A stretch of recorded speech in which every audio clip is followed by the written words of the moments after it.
কিরে বনি, কি বুঝছিস? উম, কিসের কি বুঝবো দিদি ভাই? মাংসের? ধুত তরি। এই শোন, তুই কি সত্যিই বুঝিস না, না না বোঝার ভান করে থাকিস? ও দিদি ভাই, বকছো কেন আমাকে? আচ্ছা বলো না, কি বলছো আমাকে? বলছি তোর শাশুড়ি মায়ের কি খবর?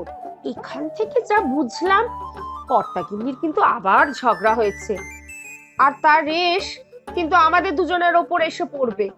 হ্যাঁ গো, আমার কিন্তু কেমন ভয় ভয় করছে। ধুর, ভয় কিসের?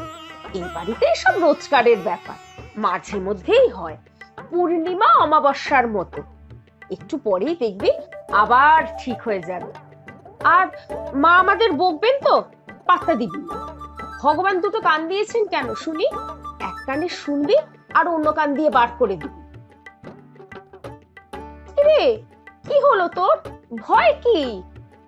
না গো দিদি ভাই, মা বকলে আমার একটুও খারাপ লাগে না। তবে আমার খুব ভয় লাগে অন্য কারণে।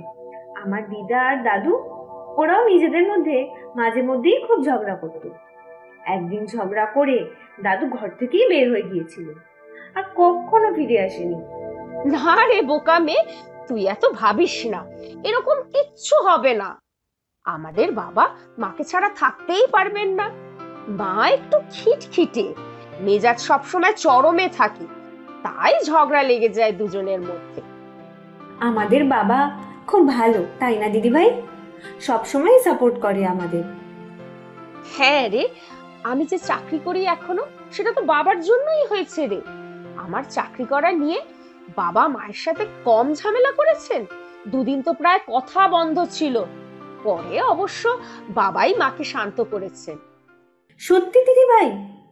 নে নে, স্যালাড গুলো তাড়াতাড়ি কাটা শেষ কর, আমি ততক্ষণে মাংসটা নামিয়ে ফেলি। এক্ষুনি দেখবি ডাক আসবে, বৌমা, আর কতক্ষণ? বৌমা, আর কতক্ষণ?